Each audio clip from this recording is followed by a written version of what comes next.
大家好，我係青師，歡迎收睇小確真觀音借庫。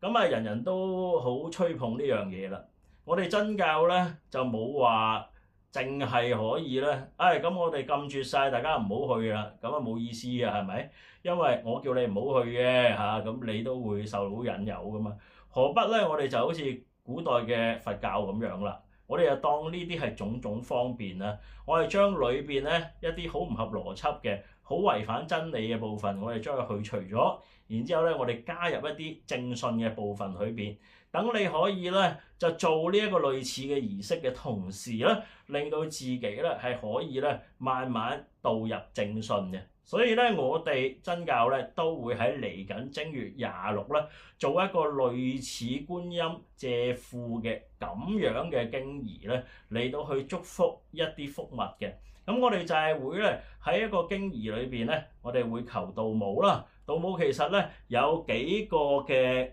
渠道咧，去俾大家有財運嘅祝福嘅。首先佢本身係化身為大圓滿月光王咧，就係生育一切嘅財寶嘅。咁平時去流通派發呢啲財寶咧，就係天上邊有一個部門咧，係財富嘅部門嘅，叫無上三天萬福府嘅。咁裏邊咧就有三天萬福君啊、三天萬福利啊、三天萬福官將啊，佢哋咧去做呢一啲嘅分屍流布嘅。好啦，咁如果你話而家咧係一個觀音嘅形象咧，去借錢俾大家喎，咁我哋亦都可以視為咧道母有一個嘅權現嘅隨即嘅身，呢個權現隨即身咧就係叫做借庫觀音。當然啦，道母係唔會因為借錢俾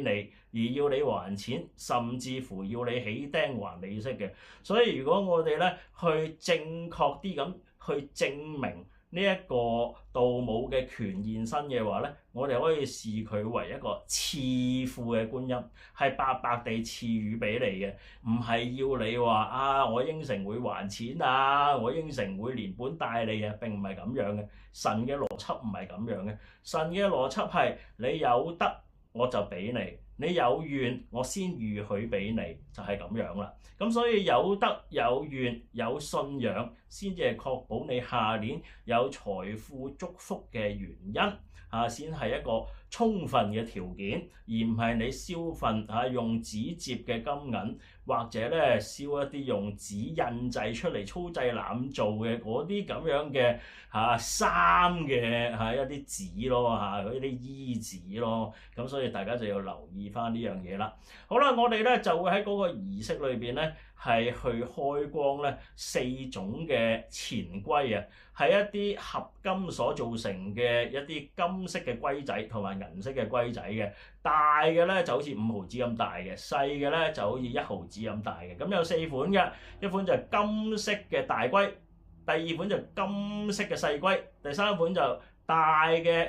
銀龜，第4款就係細嘅銀龜。咁呢4款咧就象徵住你來年咧4個階級嘅呢個財富嘅預許啦。如果你係大金龜嘅話，即係你下年咧好豐盈嘅財運啦。咁你可以嘗試下咧多啲去廣濟他人啦一切嘅他人咧都去用你嘅豐富嘅下年嘅收入去普濟佢哋啦。咁亦都咧可以係對於身邊嘅人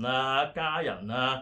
自己你接觸到嘅人都可以咧係闊綽一啲咁樣去實踐佢哋嘅正願啦，輔助佢哋一啲好事去發生啦，成人之美啦。如果你係抽到第2級嘅，即係大嘅銀龜嘅話咧，咁你下年咧都係有好嘅祝福喎。你下年嘅祝福咧，咁就令到你可以咧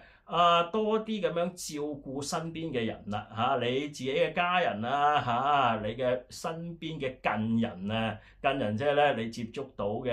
一啲識嘅人熟嘅人咁樣啦，甚至乎咧你可以多啲咁樣咧去資助我哋咧係弘真啦去護教啦，等我哋可以咧將正確嘅知識正確嘅信仰去傳播出去啦。咁如果你收到第3種咧係小嘅金龜咧，咁你今年咧都咧有利益嘅咁但係咧你就可以咧多啲集中於咧去實踐我哋咧一啲嘅好嘅品行啦。一陣間會同大家講下有啲咩好嘅品行咧，可以今年持修啦，能夠令到你嘅財富咧再增加1倍至5倍，甚至乎更多嘅。咁另外咧就係可以咧多啲咧將啲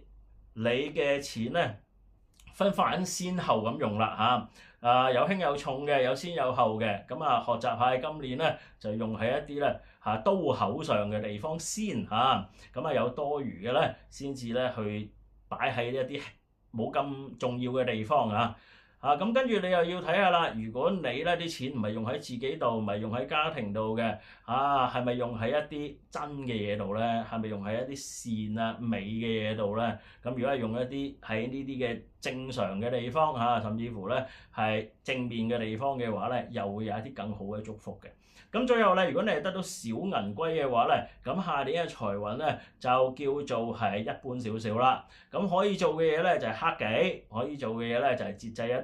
啲同埋咧就係多啲持守我哋之後所介紹嘅戒律咧，就可以令到你咧種下一啲功德，種下一啲祝福咧，令到自己嘅財運咧可以雖然咧本身係一般，但係亦都可以倍增嘅。好啦，咁我哋又介紹下今年咧要持守嘅戒律係乜嘢啦。以往咧我哋去配財咧，我哋就會持守啦元靈中壇裏邊嘅上中下咧各3戒裏邊揀一條俾大家去持守嘅。咁但係咧今年咧我哋就唔做咁複雜啦，我哋純粹簡單啲啦。簡單啲咧，就係我哋會希望大家咧得到呢一個錢龜嘅招財嘅祝福之餘咧，你可以咧嘗試下持守2個字嘅真德啊！咩嘢真德係2個字嘅咧？就係天真啦！你要去生活嘅時候咧，盡量保持天真嘅心。哇！你話天真嘅心好抽象喎，唔具體喎。如果我哋反面去形容咧，乜嘢為之唔天真咧？就有5項嘅。好啦，第一咧就係唔好咁做作啦。我哋咧平時好多時咧做啲嘢出嚟咧係太過做作啦，太過唔自然啦，太過咧係為咗做啲嘢俾人睇而做啦。好似咧嗰啲親戚朋友嘅禮節禮儀親戚明明又唔想見到佢咁但係去到咧大家又要寒暄呢啲咧，呢啲唔係咁天真嘅嘢啦。好啦，第2種咧就嚴重啲啦。頭先嗰啲咧都只係虛文禮節，今次咧呢個做作再上一層咧就變成虛偽啦。為咗咧訂立自己嘅人設咧，為自己謀利益咧，好多人咧都會扮成好好先生扮成君子甚至乎咧自己明明咧就係 Band 5學校出身嘅，就講到自己咧係未聽過粗口粗口呢啲咧就係好冇教養嘅嘢咁根本上講出嚟都唔會有人信嘅。呢一啲咧就係好虛偽啦。咁點解要扮到有咁嘅人設點解要社交媒體拍出嚟嘅 IG 片搞到自己好似成個貴族咁樣咧因為咧咁樣先能夠咧俾啲信徒見到，哇！你睇下我生活得幾好，哇！你睇下我咧係信呢啲神，信得我幾咁有錢信得我幾咁尊貴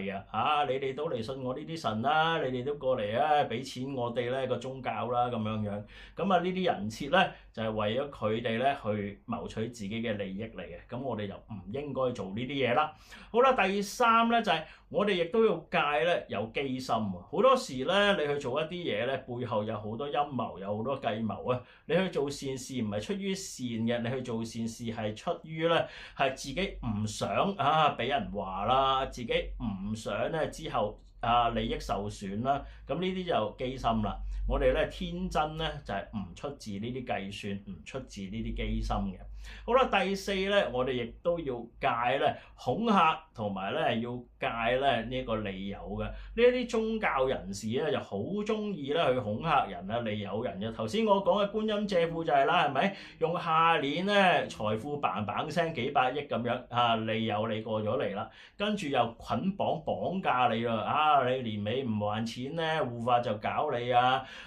車你啲屋企人老人家又會跌爆頭咁樣啊。咁呢個咪恐嚇咯，係咪？仲要啊，你啊唔好諗住借一次啊，借開你啊借3年啊，哇！仲勁過陽間嘅大耳窿喎，大耳窿你還晒錢都冇話要你逼你借多次啊，借夠3次咁樣係咪？咁所以啊，呢啲嗰個嘅恐嚇啊，同埋嗰個嘅利誘咧，就實在太過誇張啦。咁啊，從而咧令到大家咧喺精神上咧就俾佢操控住啦 ，PUA 啦，成日咧都提心吊膽啊嚇，船頭驚鬼船尾驚賊啊，就永遠都依賴住呢啲師傅啊，依賴住呢啲廟宇去生活啦。咁成個人咧就俾呢個宗教奴役咗啦。千祈唔好咁樣做啊！佢哋係用呢啲方法去賺污糟錢啊，賺陰質錢啦。我哋唔好學呢啲方法咧，去咁樣去維生，咁樣去生活啦。呢個咧係唔好噶。好啦，最後咧第5咧就係千祈唔好咧係傳播一啲假知識啦，一啲偽科學啦，一啲未經證實嘅傳言啦，或者係一啲陰謀論啦。因為呢一啲嘢咧係會令到信嘅人咧，佢哋嘅生活方向咧係極度混亂啦，甚至乎咧信咗一啲咧係令到佢哋身體會受損啊，令到佢哋停止一啲現代科學嘅藥物啦，令到佢哋可能會生癌嘅，醫唔好會死嘅咁樣。其實咧間接係做咗一啲殺業啦，間接係做咗一啲傷害他人嘅嘢啦，甚至乎咧本身亦都係一啲大嘅妄語嚟嘅。呢一啲係完全違反天真真呢樣嘢嘅。咁所以咧我哋記住啦，如果我哋咧想今年咧嗰個財許啊，如果你今年係得到大嘅金龜嘅話咧，已經好豐盛㗎啦。你想再豐盛啲咧，再好啲咧，就係持守呢個5戒啦，以達到天真啦。如果你係好一般嘅，得到小銀龜嘅話，唔怕唔係一定咧要節制克己咁辛苦嘅。你去持守下呢5戒咧，戒造作、戒機心、戒虛偽、戒恐嚇利誘，同埋戒傳偽科學假知識啦，從而達到一個天真向真向道啦。咁你咧越符合越契合呢個道務，越符合越契合呢個真範呢個大道嘅話咧，你就越容易咧得到神嘅祝福無論係健康也好財富也好咧，都會得到佢哋嘅祝福同埋護佑啦。咁所以咧，自然咧而家預兆俾你嘅財方面嘅份量嘅預測啦，都可以有倍增嘅空間嘅，1倍、2倍、3倍、4倍、5倍，甚至乎更多咧，都係睇你自己嘅修行嘅啫。好啦，咁如果咧你係想